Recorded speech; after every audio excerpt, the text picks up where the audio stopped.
ఇవాళ రాజకీయ వార్తా విశేషాలు చాలా ఉన్నాయి. ముందుగా హాట్ న్యూస్ చెప్తాను. కేశినేని నాని ఆయన ఇవాళ ఏం చెప్తున్నాడంటే, నాకు విజయవాడ లోక్సభ సీటు తెలుగుదేశం పార్టీ ఇవ్వడం లేదు అని చెప్పి వాళ్ళు నాకు చెప్పారు అని ఫేస్బుక్లో పోస్ట్ పెట్టాడండి. సో అది దాని పరిణామాల గురించి మాట్లాడుకుందాం. ఇక జగన్మోహన్ రెడ్డి గారు వదిలిన బాణం చివరికి కాంగ్రెస్ అంబుల పొదిలోకి వెళ్ళింది. నిన్న రాహుల్ గాంధీ సమక్షంలో వైఎస్ షర్మిల కాంగ్రెస్ తీర్థం పుచ్చుకుంది. షర్మిల ఆంధ్రప్రవేశం గురించి కొన్ని ఆసక్తికర అంశాలు మాట్లాడుకుందామండి. ఇక పవన్ కళ్యాణ్ ఫ్యాక్టర్ని న్యూట్రలైజ్ చేయడానికి వైసీపీ రకరకాల వ్యూహాలు పన్నుతోందండి. దీని మీద పవన్ కూడా అలర్ట్ అయ్యాడు. అదేంటో చూద్దాం. తర్వాత ఏపీ బీజేపీ వాళ్ళు నిన్న విజయవాడలో మీటింగ్ పెట్టుకున్నారు. ఈ సందర్భంగా పొత్తు ప్రస్తావన వచ్చింది. ఆ విశేషాలంటే వివరిస్తా. సో స్ట్రైట్ వే మనం కేశినేని నాని వ్యవహారానికి వెళదామండి. ఇది జస్ట్ ఇప్పుడే ఇంతకుముందే ఆయన ఎఫ్బీలో పోస్ట్ చేశాడు కేశినేని నాని గారు. ఏమని చేశాడు? అందరికీ నమస్కారం. నిన్న సాయంత్రం చంద్రబాబు గారి ఆదేశాల మేరకు మాజీ మంత్రివర్యులు ఆలపాటి రాజా గారు, ఎన్టీఆర్ జిల్లా టీడీపీ అధ్యక్షులు మాజీ మంత్రివర్యులు నెట్టెం రఘురాం గారు మరియు మాజీ ఎంపీ కృష్ణా జిల్లా టీడీపీ అధ్యక్షులు కొనకళ్ళ నారాయణ గారు నన్ను కలిసి 7వ తేదీన తిరువురు పట్టణంలో జరిగే సభకు వేరే వారిని ఇన్ఛార్జిగా చంద్రబాబు గారు నియమించారు కాబట్టి ఆ విషయంలో నన్ను కలగజేసుకోవద్దని చంద్రబాబు గారు నాకు చెప్పమన్నారని తెలియజేశారు. ఒకటి.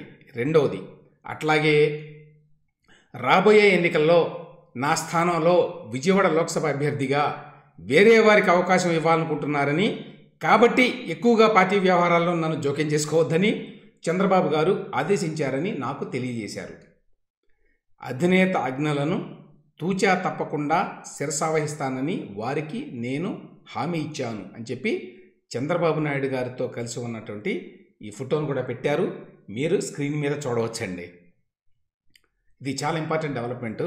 గత కొంతకాలంగా విజయవాడలో కేశినేని నాని గారికి మళ్ళీ సీటు తెలుగుదేశం పార్టీ ఇవ్వకపోవచ్చు అనేటువంటి వార్తలు బాగా వస్తున్నాయి, బాగా ప్రచారంలో ఉన్నాయి. ఈయన తమ్ముడే ఉన్నాడు కేశినేని చిన్ని అని చెప్పి.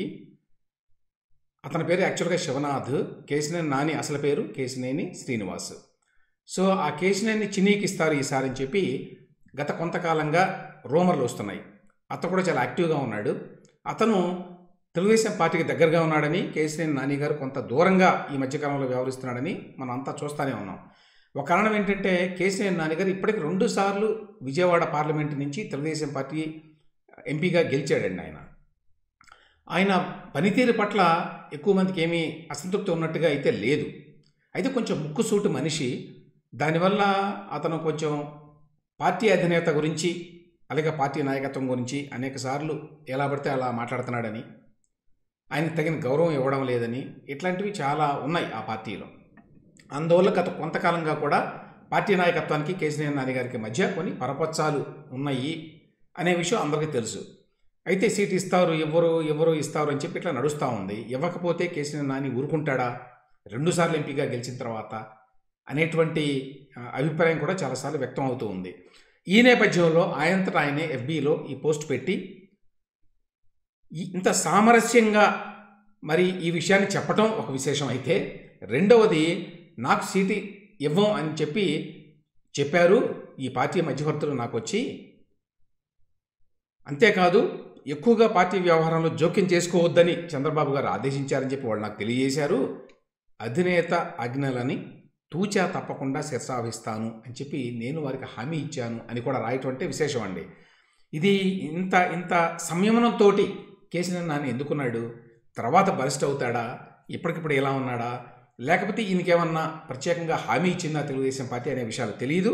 కానీ ఒక విషయం మాత్రం వాస్తవం, కేశినేని నాని గారు ఇక్కడ లేకపోవడం చేత ఆయనకి సీటు ఇవ్వకపోతే దాని యొక్క ప్రభావం ఎంతో కొంత ఉంటుందండి.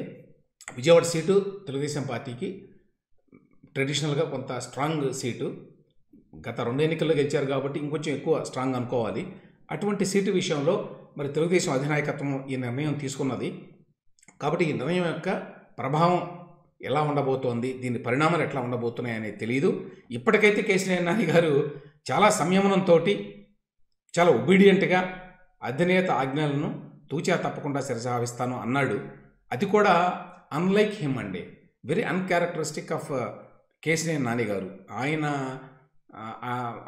యొక్క వ్యవహార శైలి తెలిసిన వాళ్ళకి ఇది చాలా ఆశ్చర్యకరంగా ఉంది. అసలు ఇన్ఫ్యాక్ట్ ఇది చూసిన తర్వాత నాకు అనుమానం వచ్చింది, ఈయనేనా పెట్టింది అని. సోషల్ మీడియాలో చూసిన తర్వాత నేను మళ్ళీ ఫేస్బుక్ వెళ్ళి అందులో చెక్ చేశాను. ఈయన పేరు మీదనే ఉన్నది, ఆయనే రాశారు ఇది. అంతవరకు అయితే మరి స్పష్టంగా కరెక్ట్ అని చెప్పి అర్థమవుతోంది. కానీ ఈ పరిణామాలు కొంచెం ఆశ్చర్యకరంగా ఉన్నాయి. మరి ఏ విధంగా ఇది తర్వాత పరిణమిస్తుంది అనే చూడాలండి. మొత్తానికి విజయవాడలో కేశినేని నాని గారికి తెలుగుదేశం పార్టీ సీటు ఇవ్వడం లేదు. నెక్స్ట్ ఎవరికి ఇస్తారు అనేది మాట ఇంతవరకు అఫీషియల్గా చెప్పలేదు. కానీ కేశినేని చిన్నికే ఇస్తారు, ఎందుకంటే అతని దగ్గర కొంత డబ్బు కూడా ఉన్నది అని కూడా చెప్తున్నారు. కారణం ఏంటంటే కేశినేని నాని దగ్గర పెద్దగా డబ్బు లేదండి. ఆయనకు ఒకప్పుడు చాలా డబ్బు ఉండేది, కానీ చాలా వరకు పోగొట్టుకున్నాడు. ఆయన తమ్ముడు మరి హైదరాబాదులో అక్కడ రియల్ ఎస్టేట్ వ్యాపారం చేసి కొంత సంపాదించాడని ఆ కేశినేని చిన్ని. ఆయన ఆ ఎంపీ స్థానంలో కొన్ని ఎమ్మెల్యే సీట్లు వీక్గా ఉంటాయి, వాళ్ళకు కూడా మరి డబ్బులు ఖర్చు పెట్టి గెలిపించడానికి ముందుకొచ్చాడని, అందుకనే అతనికి ఇస్తున్నారని, ఇటువంటివి కూడా కొన్ని ప్రచారంలో ఉన్నాయి. ఏదేమైనప్పటికీ కేశినేని నాని వ్యవహారం తెలుగుదేశం పార్టీలో ఏ రకంగా పరిణమిస్తుంది అనేది మాత్రం మనం చూడాల్సి ఉందండి. నెక్స్ట్ ఇక షర్మిల గారి వ్యవహారం. సో ఎట్టకేలకి కాంగ్రెస్ పార్టీలోకి షర్మిల గారు వెళ్ళారు. అఫీషియల్గా లాంఛనంగా కాంగ్రెస్ పార్టీ తీర్థం పుచ్చుకున్నారు నిన్న. మల్లికార్జున ఖార్గే గారు అలాగే రాహుల్ గాంధీ గారు వాళ్ళ ప్రజెన్స్లో, వాళ్ళ సమక్షంలో ఆవిడ కాంగ్రెస్ కండువా కప్పించుకున్నారు. ఆ తర్వాత ఆవిడ సోనియా గాంధీని కూడా కలిశారు. ఈ సందర్భంగా 2-3 కామెంట్స్ చేశారండి, అవి ఒకటి ఆశ్చర్యంగా ఉన్నాయి. ఇంతకుముందు ఎన్నడూ కూడా జగన్మోహన్ రెడ్డి కానివ్వండి, షర్మిల కానివ్వండి, వీళ్ళెవరూ కూడా, ఈవెన్ వైఎస్ఆర్ కూడా మరి ఇంతకుముందు ఇట్లాంటివి మాట్లాడేవాడు కాదు. అదేమిటంటే మణిపూర్లో ఎక్కువ మంది క్రైస్తవులు ఉంటారు. అక్కడ ఆ మధ్యకాలంలో కొన్ని ఘటనలు జరిగినాయి. దాని మీద మణిపూర్ క్రూర ఘటనలను క్రైస్తవురాలిగా జీర్ణించుకోలేకపోతున్నా, 2000 చర్చిల ధ్వంసం, నిరాశ్రయులుగా 60,000 మంది, నాడే కాంగ్రెస్కు మద్దతు ఇవ్వాలని నిర్ణయించా అంటే మణిపూర్లో జరిగినప్పుడే ఈ ఘటనలు. అక్కడ క్రైస్తవులు ఎక్కువ మంది ఉంటారు. క్రైస్తవుల మీద అక్కడ 2-3 ట్రైబ్స్ ఉన్నాయండి. అందులో ఒకళ్ళు పూర్తిగా క్రైస్తవంలోకి మారిన వాళ్ళు. సో ఆ గొడవల్లో కొంత విధ్వంసం అది జరిగింది, కొంత హింస కూడా జరిగింది. సో అప్పుడే నేను కాంగ్రెస్ పార్టీకి వెళ్దాం అనుకున్నాను అని ఇప్పుడు చెప్తోంది షర్మిల గారు. మరి ఎంతవరకు వాస్తవం అనేది ఎవరైనా కూడా అర్థం చేసుకోవచ్చు అది. సో ఈ మాట మాట్లాడడం విశేషమే, ఎందుకంటే ఈ మాట మాట్లాడడం ద్వారా ఆవిడ 2 పనులు చేస్తుంది. ఒకటి ఏంటంటే నేషనల్ ఇష్యూస్ మీద జనరల్గా మాట్లాడరు మన వాళ్ళు, ఎందుకంటే చాలా కాంప్లికేటెడ్ వ్యవహారం కాబట్టి. ప్లస్ బీజేపీ వెంటనే అటాక్ చేస్తుంది. ఆల్రెడీ సత్యకుమార్ గారు వీళ్ళు కూడా రెస్పాండ్ అయినట్టున్నారు దీనికి, ఈ మణిపూర్ వ్యవహారానికి. ఒకటి. రెండవది, ఇందులో ఏ బాధ్యత ఇస్తారు అనేది రెండవ వ్యవహారం కదా. ఏపీసీసీ అధ్యక్షురాలుగా ఆవిడకి ఇస్తారు అనేది ఇప్పుడు ప్రచారంలో ఉన్న విషయం. అయితే దాని గురించి నిన్నైతే ఎవరు ఏమి చెప్పలేదు. షర్మిల గారు ఏమన్నారు అంటే, అన్నమాల్లో పనిచేయాలన్నా కూడా పనిచేస్తాను, ఏ బాధ్యతలు అప్పచెప్పుతారన్నది 1-2 రోజుల్లో తెలుస్తుందన్నారు. అది ఆవిడ చెప్పింది. ఏ బాధ్యతలు అనేది తెలియదు. అంటే ఏఐసిసి పదవి ఇచ్చి పనిచేయమంటారా, ఏఐసిసి అంటే ఆల్ ఇండియా కాంగ్రెస్ కమిటీ, అంటే ఢిల్లీ లెవెల్లో ఒక పదవి ఇచ్చి ఇక్కడ పనిచేయండి అని చెప్తారా, లేదు పీసీసీ అధ్యక్షురాలుగా ఏపీకి ఇస్తారా అనేది తెలియదు. సో దీనికి సంబంధించి 1-2 రోజుల్లో స్పష్టత రావచ్చు అనేది వార్త. ఇక 3 ఇంపార్టెంట్ పాయింట్ షర్మిల గారికి సంబంధించి నిన్న జరిగినటువంటి వ్యవహారం అండి. దీన్ని నేను ఆ వీడియో చూశాను. ఏమిటి, మన షర్మిల గారు ఆవిడ భర్త అనిల్ కుమార్ గారు వీరిద్దరూ కూడా వెళ్ళి నిలబడ్డం ఆ స్టేజ్ మీద. మల్లికార్జున ఖార్గే గారు కాంగ్రెస్ పార్టీ అధ్యక్షులు, ఆయన ముందు మరి కండువా వేసి ఆహ్వానించినట్టుగా వేస్తారు కదా, కాంగ్రెస్ కండువా వేశారు. ఆ వేసినప్పుడు షర్మిల గారికి వేశారు ముందు, ఆ తర్వాత ఇంకో కండువా తీసుకుని అనిల్ గారికి వేయబోయారు. ఆయన చాలా ఇబ్బంది పడిపోయాడు. ఎందుకంటే అనిల్ కుమార్ గారు ఇప్పటిదాకా బ్యాక్గ్రౌండ్లో ఉన్నాడు, నేపథ్యంలో. ఇంతకుముందు జగన్మోహన్ రెడ్డి గారికి కూడా చాలా భారీ ఎత్తున ప్రచారం చేశాడండి ఆయన 2019 ఎన్నికల్లో, 2014 ఎన్నికల్లో కూడా. కానీ బయటికి రాడు కదా, వెనకుంటాడు. ఎందుకంటే ఆయన క్రిస్టియన్ మిషనరీ, అంటే క్రిస్టియన్ మత ప్రచారకర్త. అందులో ఉండి రాజకీయాల్లోకి ఉన్నట్టుగా, రాజకీయ పార్టీలో ఉన్నట్టుగా బయటికి కనిపించకూడదు కదా, ఉన్నా కూడా ఆయన ఖచ్చితంగా పనిచేశాడు. అనేక మీటింగ్స్లో అప్పట్లో జగన్మోహన్ రెడ్డి గారి గురించి ఆయనకి ఎందుకు ఓటు వేయాలి క్రైస్తవులందరూ అనే అంశం గురించి చాలాసార్లు మాట్లాడాడు. గెలిచిన తర్వాత కూడా మాట్లాడాడు. ఆ దేవుడే గెలిపించాడు, జీసస్ క్రైస్టే గెలిపించాడు జగన్మోహన్ రెడ్డిని, ఇట్లాంటివన్నీ కూడా మాట్లాడాడు. అయినా కూడా బయటికి వచ్చి ఒక పార్టీలో చేరడం ఇబ్బంది కాబట్టి ఆయన చిరునవ్వు చిందిస్తూ నేను లేను అన్నట్టుగా ఏదో చెప్పాడు. ఖర్గే గారు కూడా ఏదో నవ్వారు. ఆయన కూడా కొంచెం కన్ఫ్యూజ్ అయినట్టున్నాడు, ఎందుకంటే బ్యాక్గ్రౌండ్ తెలియదు. ఇక్కడ అదేనండి పాయింట్. ఆయన వేయించుకోలేదు అనుకోండి చివరికి అనిల్ కుమార్ గారు. కానీ ఒక పార్టీలో షర్మిల గారు లాంటి వాళ్ళు ఎవరైనా వచ్చి చేరతంటే కాంగ్రెస్ పార్టీలో పార్టీ అధ్యక్షుడిగా మల్లికార్జున ఖార్గే గారు కానివ్వండి, లేదా ఆ పార్టీ నాయకుడిగా రాహుల్ గాంధీ గారు కానివ్వండి, ఆ అంశాలేమీ మాట్లాడుకోరా? అనిల్ కుమార్ గారు కూడా ఉంటారని చెప్పారా, ఉండరని చెప్పారా?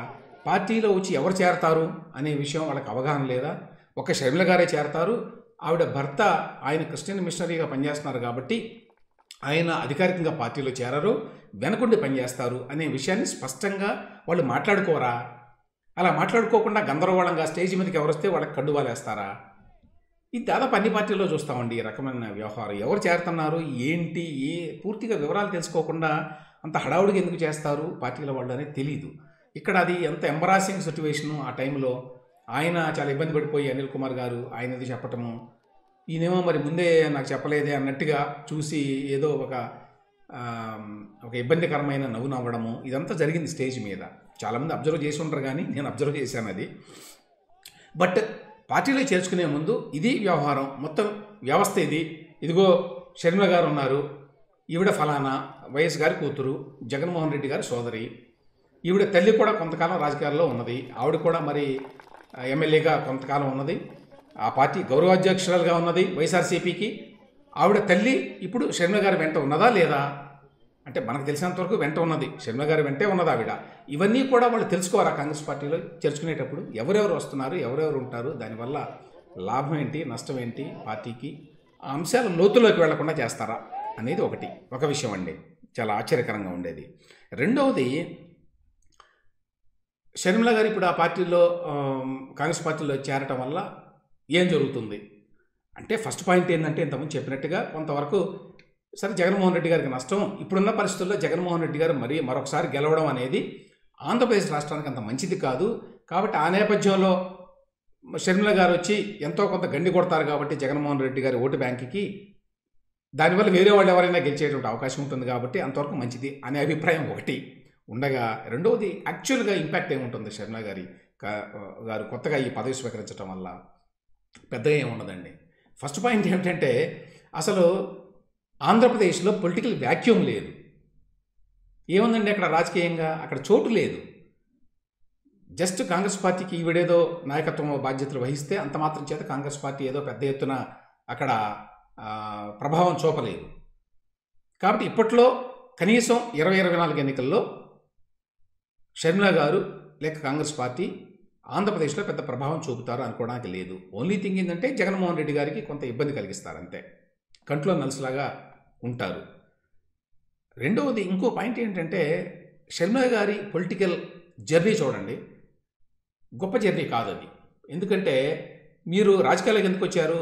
మీ బ్రదర్ కోసం వచ్చారంతే, ప్రజల కోసం రాలా. షర్మిల గారు కానివ్వండి, వాళ్ళ తల్లి గారు కానివ్వండి, విజయమ్మ గారు కానివ్వండి, వాళ్ళ అబ్బాయిని గెలిపించాలని వచ్చారంతే. వచ్చారు, జగన్మోహన్ రెడ్డి వదిలిన బాణం, అన్న వదిలిన బాణం అన్నారు, ప్రచారం చేశారు. ఆ తర్వాత మీకు ఏదో తగాదాలు వచ్చినాయి, మీకు ఏదో పదవుల విషయంలోనో ఆస్తుల పంపకంలోనో తగాదాలు వస్తే మీరు వెళ్ళి తెలంగాణలో పార్టీ పెడతారు. అప్పుడే అందరూ ఆశ్చర్యపోయారు, తెలంగాణతో సంబంధం ఏంటి? నాకు తెలంగాణ పుట్టిల్లు అన్నారు, మెట్టినీళ్ళు అన్నారు, అదేమిటో ఎవరికి అర్థం కాలేదు.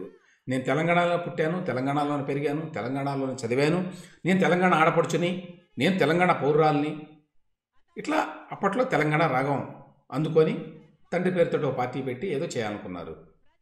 అక్కడ ఏమీ జరగలేదు, అది వేరే విషయం. కానీ నా మూలంగానే కాంగ్రెస్ పార్టీ గెలుపులో నా పాత్ర కూడా ఉంది అని ఇప్పుడు చెప్తున్నారు అనుకోండి. ఆ తర్వాత ఇప్పుడు ఏమీ అంటే పొలిటికల్గా ఏమీ తోచక ఏం చేయాలో అర్థం కాక కాంగ్రెస్ పార్టీలో విలీనం చేశారు. ఈ విలీన విషయంలో ఇంకొక మాట చెప్పాలి. ఈవిడ గతంలో తెలంగాణలో కానివ్వండి, అక్కడ ఆంధ్రాలో కానివ్వండి, ఆంధ్రాలో అంతకుముందు వాళ్ళ అన్న కోసం ప్రచారం చేసినప్పుడు కానివ్వండి, అనేక ప్రకటనలు చేశారు. తొందరపడి అటువంటి మాటలు మాట్లాడకూడదు, వయసుకు మించిన మాటలు అనడానికి షర్మిల గారు ఒక గొప్ప ఉదాహరణ అండి. ఆవిడ తర్వాత తెలంగాణలో కూడా మాట్లాడారు. కేసీఆర్ గారి గురించి కానివ్వండి, రేవంత్ రెడ్డి గారి గురించి కానివ్వండి, ఆవిడ మాట్లాడిన మాటలు ఆవిడ వయసుకు తగినవి కాదు, పొలిటికల్ ఎక్స్పీరియన్స్ దృష్ట్యా. ఉదాహరణకి రేవంత్ రెడ్డిని రేటెంత రెడ్డి అని చెప్పి ఒక మాట అన్నది ఆవిడ, రేటెంత రెడ్డి అని. ఇక కేసీఆర్ని కూడా చాలా మాట్లాడిందనుకోండి. ఇక ఈవిడ గతంలో ఒకసారి ఏమన్నదంటే, ప్రజారాజ్యం పెట్టి చిరంజీవి హోల్సేల్గా పార్టీని కాంగ్రెస్ పార్టీకి అమ్మేసుకున్నాడు, తర్వాత పవన్ కళ్యాణ్ కూడా ఇట్లానే చేస్తాడు. గుర్తుందా? పవన్ కళ్యాణ్ గారి అన్న చిరంజీవి గారు ప్రజారాజ్యం అనే ఒక పార్టీ పెట్టాడు. ఆ తర్వాత ఏం చేశారు? ఏ కాంగ్రెస్ పార్టీకైతే వ్యతిరేకంగా ప్రజారాజ్యం పార్టీ పెట్టాడో అదే కాంగ్రెస్ పార్టీకి హోల్సేల్ గా దాన్ని అమ్మేసుకున్నాడు. ఈ మాట ఆవిడ పబ్లిక్ మీటింగ్లో ఉందండి. ఇప్పుడు ఆవిడ అదే పని చేస్తుంది కదా. ఇప్పుడు ఆవిడని కూడా అనొచ్చు కదా, హోల్సేల్గా మీరు మీ పార్టీని కాంగ్రెస్ పార్టీకి అమ్మేసుకుంటున్నారని. కాబట్టి తొందరపడి అట్లా మాట్లాడితే తర్వాత నాలుగు ఖర్చుకోవాల్సి వస్తుంది అంటానికి షర్మిల పొలిటికల్ జర్నీ ఒక పెద్ద ఎగ్జాంపుల్ అండి. ఇక వైసీపీ వాళ్ళ రియాక్షన్ రెస్పాన్స్ చాలా గమ్మత్తుగా ఉంది. వాళ్ళకి ఏం చేయాలో అర్థం కావడం అలా. షర్మిల మరి వైఎస్ రాజశేఖర రెడ్డి గారి కుమార్తె, జగన్మోహన్ రెడ్డి గారికి సోదరి, తిట్టాలా, తిడితే ఎంతవరకు తిట్టాలి, ఇట్లాంటివన్నీ నడుస్తున్నాయి. కాబట్టి కొన్నిసార్లు ఏమో ఉదాహరణకి సోషల్ మీడియాలో అక్కడ చూశాను నేను, బెంగళూరు వైఎస్ఆర్సీపీ ఫోరం అట. వీళ్ళు కాసేపట్లో తాడేపల్లికి వైఎస్ షర్మిల, సోదరుడు సీఎం జగన్ కలవనున్న షర్మిల అని చెప్పి మరి హార్ట్ సింబల్ పెట్టారు చాలా ఇష్టపూర్వకంగా. ఆ వెంటనే ఈవిడ కాంగ్రెస్ పార్టీలో చేరుతున్నానని చెప్పింది కదా. మళ్ళీ చెప్పగానే కాంగ్రెస్లో చేరిన చంద్రబాబు శిష్యురాలు మెరుసుపల్లి షర్మిల. మెరుసుపల్లి అంటే అనిల్ కుమార్ గారి ఇంటి పేరండి, వాస్తవ ఇంటి పేరు అది. మురుసుపల్లి అనుకుంటా యాక్చువల్గా. సో ఆ మురుసుపల్లి షర్మిల అని చెప్పి పెట్టారు. సో ఈ విధంగా షర్మిల గారిని ముందు వైఎస్ఆర్సీపీ వాళ్ళు ట్రోల్ చేస్తారు. ఎంతవరకు చేస్తారు, ఎంత దూరం వెళ్తారు అని చూడాలి. కానీ వీళ్ళ ఫోకస్ చూడండి, చంద్రబాబు శిష్యురాలట. ఏ రకంగా చంద్రబాబు శిష్యురాలండి? మీరు కుట్టుకొని మీరు పార్టీలు పెట్టుకొని చంద్రబాబు నాయుడునో పవన్ కళ్యాణ్నో మరొకళ్ళనో బ్లేమ్ చేయడం ఏంటి? అదొక మీనింగ్లెస్ అన్నమాట. ఇక నెక్స్ట్ స్టోరీ అండి. ఇది కూడా అన్ని పేపర్లో వచ్చింది. ఓటమి భయంతోనే వైకాపా కులాస్త్రం అని ఈనాడులో వచ్చింది.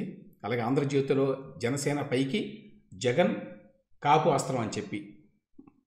ఏమిటి విషయం ఏంటంటే, దీని మీద పవన్ కళ్యాణ్ లెటర్ రాశాడండి నిన్న అధికారికంగా.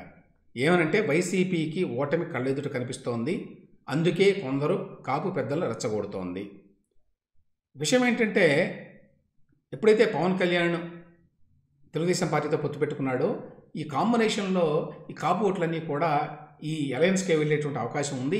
దీనివల్ల తీవ్రమైన నష్టం జరుగుతుంది. ఆ విషయం వైకాపాకి తెలుసు. అందువల్ల దీన్ని డైల్యూట్ చేయడానికి మ్యాక్సిమం ప్రయత్నిస్తున్నారండి. అనేక రకాలుగా ప్రయత్నిస్తున్నారు. పవన్ కళ్యాణ్ని అతని ప్రభావాన్ని తగ్గించడానికి, అతని పర్సనాలిటీ మీద, అతని ఇమేజ్ మీద జగన్మోహన్ రెడ్డి గారే స్వయంగా అటాక్ చేస్తున్నాడు. ఆ పార్టీలో కూడా అదే పనిగా రాస్తారు. ఆ తర్వాత ఏం చేస్తున్నారంటే, అసలు కాపులకి ఈయన ప్రతినిధి కాదు అని చెప్పి మరొక నేరేటివ్ ఒకటి మొదలుపెట్టి ఈ ముద్రగడ పద్మనాభం, ఇక అంబటి రాంబాబు లాంటి వాడు ఎట్లాగా ఉంటారనుకోండి, బయట ఉండేటువంటి వాళ్ళు అనమాట. వాళ్ళని కూడా తీసుకొచ్చి వాళ్ళ చేత ఏదో మాట్లాడించాలి పవన్ కళ్యాణ్కి వ్యతిరేకంగా. ఇట్లాంటి ప్రయత్నాలు బాగా చేస్తున్నారు. ఇందులో భాగంగానే లేటెస్ట్గా ఒక సమాచారం వచ్చిందండి. అదేమిటంటే, వైసీపీ తెరపైకి డైరెక్టర్ వివి వినాయక్ కాకినాడ లేదా ఏలూరు ఎంపీగా బరిలోకి. ఇది ఆంధ్రప్రభలో వచ్చిందండి ఈ వార్త. పవన్కు జగన్ స్ట్రాంగ్ కౌంటర్, ఉత్తరాంధ్ర ఉమ్మడి ఉభయ గోదావరిపై ఫోకస్. ప్రముఖ దర్శకుడు వివి వినాయక్ రాజకీయ అరంగేట్రం చేయనున్నట్లు విశ్వసనీయ సమాచారం. అధికార వైఎస్ఆర్ కాంగ్రెస్ పార్టీలో చేరేందుకు ముహూర్తం సిద్ధం చేసుకున్నట్లు తెలియవచ్చింది. ఇందులో భాగంగా వైఎస్ఆర్ కాంగ్రెస్ ప్రముఖ నేతలు గత కొద్ది రోజులుగా హైదరాబాద్లో వినాయక్తో మంత్రాలు జరుపుతున్నట్టు సమాచారం. వివి వినాయక్ ఎంట్రీతో జనసేన పార్టీ అధినేత పవన్ కళ్యాణ్కు స్ట్రాంగ్ కౌంటర్ ఇవ్వాలని ముఖ్యమంత్రి జగన్మోహన్ రెడ్డి భావిస్తున్నట్టు తెలియవచ్చింది. ఉత్తరాంధ్రతో పాటు ఉమ్మడి ఉభయ గోదావరి జిల్లాల్లో కాపు వర్గం ఓట్లు చీలే అవకాశాలు ఉన్నాయనే సంకేతాలు అన్ని పార్టీలకు అందుతున్నాయి. ఈ నేపథ్యంలో పవన్కు ధీటుగా సినీ గ్లామర్ను గుప్పించగల సమర్థుడైన కాపు వర్గానికి చెందిన వివి వినాయక్ను రంగంలోకి దించాలని వైసీపీ అధిష్టానం నిర్ణయించింది. అతి త్వరలోనే ఆయన పార్టీ తీర్థం పుచ్చుకోనున్నట్లు వినికిడి. కాకినాడ లేదా ఏలూరు లోక్సభ స్థానం నుంచి ఆయన్ను బరిలో నిలిపే యోచనలో ఉన్నట్టు చెబుతున్నారు. సో ఇది విషయం. అంటే ఈ విధంగా రకరకాలుగా ప్రయత్నిస్తున్నారండి, ఒక రకంగా కాదు. ఇంకా వంగవీటి రాధాని అట్రాక్ట్ చేయడానికి ప్రయత్నం జరుగుతున్నాయి మరొక వైపు నుంచి. అటువైపు నుంచి ముద్రగడను కూడా వదిలేరు, ఇటువైపు వంగవీటి రంగాన్ని కూడా అట్రాక్ట్ చేయడానికి ప్రయత్నం జరుగుతోంది. కానీ అతను ఇంకా పూర్తిగా లోబడినట్టుగా లేడండి. ఎందుకంటే వైసీపీ సోషల్ మీడియాలో వాళ్ళు కొన్ని వంగవీటి రాధాని ఇన్ఫ్లుయెన్స్ చేయడానికి ప్రయత్నాలు చేస్తున్నారు. ఇక్కడ ఒక పోస్టర్ చూశాను సోషల్ మీడియాలో. వంగవీటి రాధ ఆలోచించాల్సిన సమయం ఇదే. మీ తండ్రి రంగా గారు కాపుల ఆరాధ్య దైవం. మీ తండ్రి రంగా గారిని చంద్రబాబు దగ్గరుండి చంపించాడు. పచ్చి అబద్ధాలు చెప్పేస్తారండి, ఏమాత్రం ఇబ్బంది లేదు. రంగా నెత్తుటి మరకల ఎవరైతే చంపారని ఆరోపణలు ఉన్నాయో, ఎవరి మీద అయితే కేసు ఉందో ఆ కుటుంబానికి చెందిన వ్యక్తి ఇప్పుడు వైసీపీలో ఉన్నాడు. దేవినేని అవినాష్ అందరికీ తెలుసు. రంగా నెత్తుటి మరకల మీద విజయవాడ గడ్డ మీద టీడీపీ రాజకీయంగా ఎదిగింది అని ఈ విధంగా రాసుకుంటా, మీ తండ్రిని చంపిన పార్టీలో మీరు ఉంటే కాపు జాతి హర్షిస్తుందా, రాధా గారు మేల్కోండి, ఇదన్నమాట. ఈ విధంగా రాధా మీద ఏదో ప్రెషర్ తీసుకొద్దామని ఒక ప్రయత్నం అటువైపు నుంచి కొడాల నాన్ని కూడా ప్రయోగించారట. సో ఈ విధంగా రకరకాలుగా ఈ కాపు ఓట్లను చేల్చాలి అనేది ప్రయత్నం అండి. అందులో జగన్మోహన్ రెడ్డి గారు ఏ ప్రయత్నం చేసినా కూడా మామూలుగా చేయడు కదా, పెద్ద ఎత్తున చేస్తాడు. దీనిని జనసేన పార్టీ కానివ్వండి లేక పవన్ కళ్యాణ్ కానివ్వండి వాళ్ళు గ్రహించారు, అంతవరకు మెచ్చుకోవాలి. ఇది జరుగుతోంది, పెద్ద ఎత్తున వ్యూహాలు పన్నుతున్నారు వీళ్ళు, దీన్ని మనం ఎదుర్కోవాలని. అందుకని పవన్ కళ్యాణ్ స్వయంగా ఒక ప్రెస్ రిలీజ్ ఇచ్చాడు నిన్న.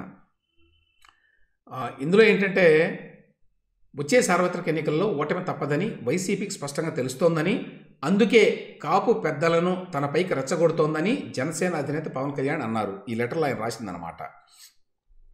కాపు సామాజిక వర్గంలో అత్యధిక శాతం జనసేనకు అండగా ఉండటాన్ని వైసీపీ జీర్ణించుకోలేకపోతోందని విమర్శించారు. అందుకే కులపరమైన అస్త్రాన్ని ప్రయోగిస్తోందని, అందులో భాగంగానే కాపు పెద్దలను రెచ్చగొట్టి పార్టీని బలహీనపరిచే దుష్ట ప్రయత్నాలు చేస్తోందని ఆరోపించారు. గురువారం ఆయన ఈ మేరకు ఒక ప్రకటన విడుదల చేశారు. సో అందరూ ఒక తాటి మీదకి రావాలి కాబట్టి మేము ఇలా వచ్చాము, మేము ఈ విధంగా పొత్తు పెట్టుకున్నాము అని చెప్పి చాలా పెద్ద లెటర్ రాశాడండి. జగన్ కాపు పెద్దలు ప్రశ్నించాలి అని కూడా అన్నాడు. కాపు రిజర్వేషన్ పోరాటాన్ని హింసాత్మకంగా మార్చిన మాస్టర్ క్రిమినల్ బ్రెయిన్ ఆ తర్వాత ఎటు మళ్ళిందో కాపు సామాజిక వర్గం గ్రహించింది. ఇదంతా ముద్రగడ వీళ్ళ గురించి అన్నమాట. కాపులకు రిజర్వేషన్ ఇచ్చేది లేదని, కాపులకు బలమైన జిల్లాని అందరూ భావించే తూర్పుగోదావరిలోని జగ్గంపేటలో ప్రకటించిన జగన్ రెడ్డిని కాపు పెద్దలు ప్రశ్నించాలి. ఈడబ్ల్యూఎస్ రిజర్వేషన్లలో కాపులకు ఇచ్చిన కోటాను తెలుగుదేశం పార్టీ ఇచ్చిందండి. ఈ కోటా దాన్ని తొలగించారు జగన్మోహన్ రెడ్డి గారు. ఈ కోటాను తొలగించిన వ్యక్తిని ప్రశ్నించాలి.